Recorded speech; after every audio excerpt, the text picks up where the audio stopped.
Hello and welcome to Thoughts in the Green Room with your host, Geoff Mays. This week, I want to talk about rejection. Now, I know I've talked a lot about rejection before, but this week, I want to take a look specifically at rejection and the impact that it has on us, our perception of it, and what we might do with rejection to reframe it in order to change the impact and bring around a potential positive outcome. Let's take a listen. Okay, so this past week I was talking to a writer friend of mine, and he was waiting on notes from his editor to come in so that he could advance his existing novel, take it to the next level. And he was fretting about it. He was worried, he had expressed to me. He was nervous about receiving that feedback. What might the editor say was the real question that summed everything up. And when I heard him say it, I was taken aback. I was shocked a little bit to think, why would that really matter? Like, isn't that a good thing? Like, wouldn't you be excited to get that feedback? He shared with me something which I feel is relatively common, and on reflection, I recognize it's a place that I used to be in also.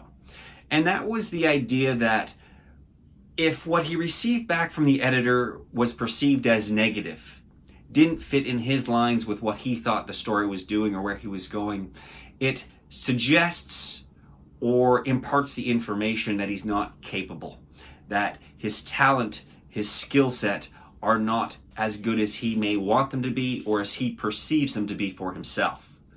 And in hearing that they're not those things that he has a belief in, then it removes them from him. It deflates, it puts down and takes apart. It destroys the identity to hear a negative. Now, I reflected on this, and it brings me around to one, the point that I know exactly what he's talking about. I used to, and still sometimes do, consistently feel exactly what he was talking about. I've of course talked to other artists in various fields, and they've all shared the exact same kind or very similar kind of emotional response to that quote unquote negative feedback. You know, you're a painter and you put a red line across a page and you're thinking it's this beautiful thing that signifies, and somebody comes in and goes, doesn't do that for me at all. And you're like, oh, what didn't I do? Where did I fall wrong? How did I not get my message across? So the first thing I do here, folks, is I turn to you and I get you to ask your own question. As an artist, as an individual, what and where in your life do you fear that criticism? And where does that criticism hit you at a negative that it detracts from you? Now, the first thought that goes with this is the question, again, for you out there who are watching, do you define yourself by your art? If you're defined by your art and it's everything that it is that makes up you, then it makes perfect sense that you're going to be impacted negatively. It's no different than somebody saying your hair is parted differently today and it looks horrible. If you're defined by your hair, then of course you're going to feel horrible. So it's the idea that I spoke about a couple of weeks ago about making sure you've got other creative outlets, other venues to express yourself, so that not everything hangs off of one single solitary expression. If you are diverse in who and what makes you as a person, then hearing criticism on any one individual aspect becomes easier to receive. It may not remove these feelings, but it's easier to receive that because you're not defined by one specific thing. Now, the other aspect of this brings me back to a story that I'd like to share with you. Years ago, I was sitting in rehearsal. It was a late rehearsal, it had gone quite late, we'd run overtime. It was end of night, and the director was giving us notes, going around in turn like they do at the end of every other rehearsal, dropping notes to each individual to apply for the next rehearsal in a couple days. And I noted one as a smaller character in the show that I didn't really have notes. I probably wouldn't have notes. I just wanted to get the hell out of there. Let's be honest. I was tired. It was a late night. We'd gone overtime. I wanted to get out. So I was in a hurry. I kept looking at my watch and thinking, come on, get these notes done. And I got really annoyed when after the first person received their notes, the second person started debating with the director about every single note that was given to them.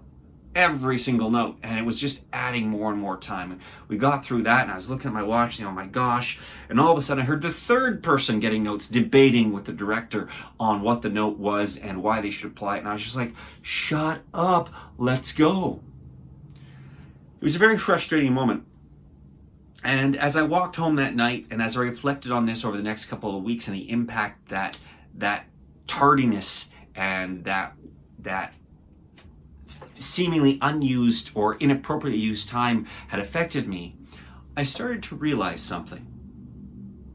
And as an actor receiving notes from a director, my job is to take the note, write it down, note it in any way that I need to do to make sure that I remember the note and can apply it, and say thank you.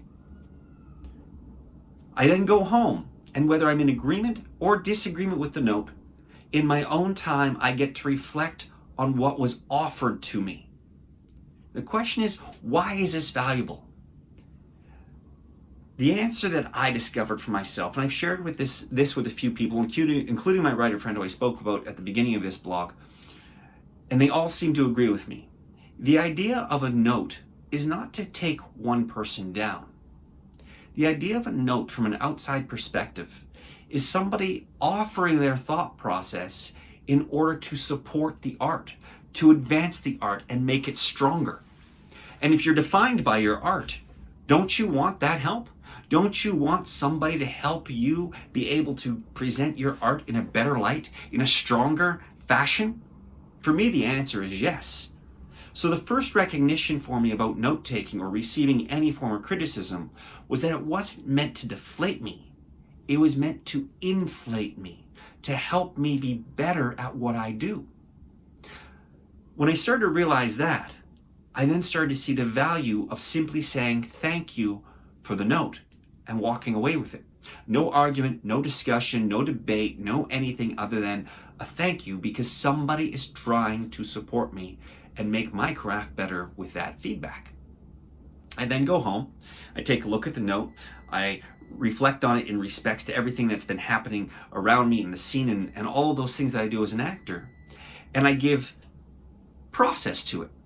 If that note works for me, that's a bonus because it's quick and easy.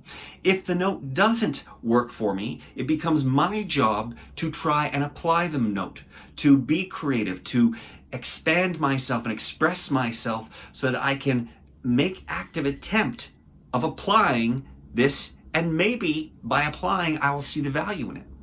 And finally, when all of that is said and done, if I'm still in disagreement with the note and I'm not recognizing what it's doing for me, then in private I need to go to the director or whoever gave me that note to discuss it and see if it can be made sense of.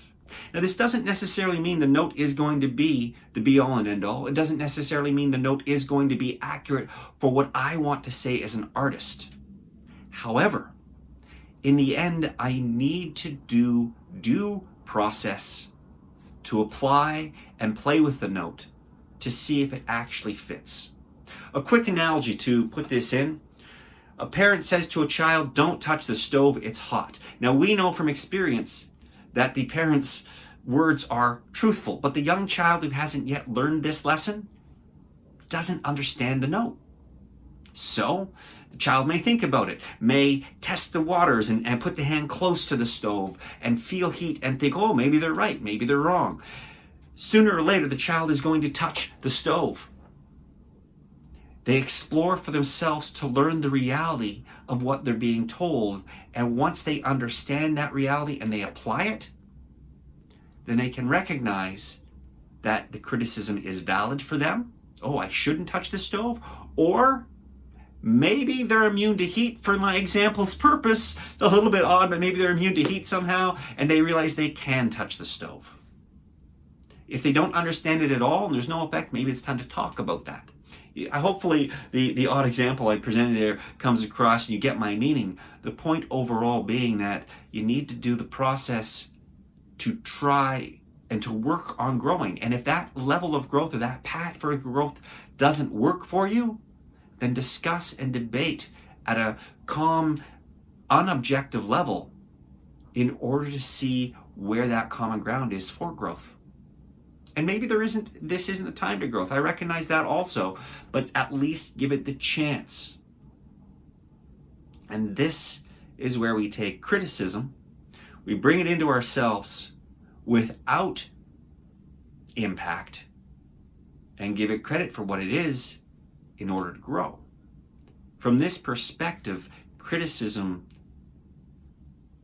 I don't want to say it's going to remove the feelings of, ouch, that hurts, oh my gosh, I stink as an artist, or whatever it is you're feeling. It minimizes, potentially removes that if you're seeing it from the positive spin that I've been given a note to grow. Let's see how much further I can push myself and my craft. Those are your thoughts from the green room this week, and I'll see you in just a few more.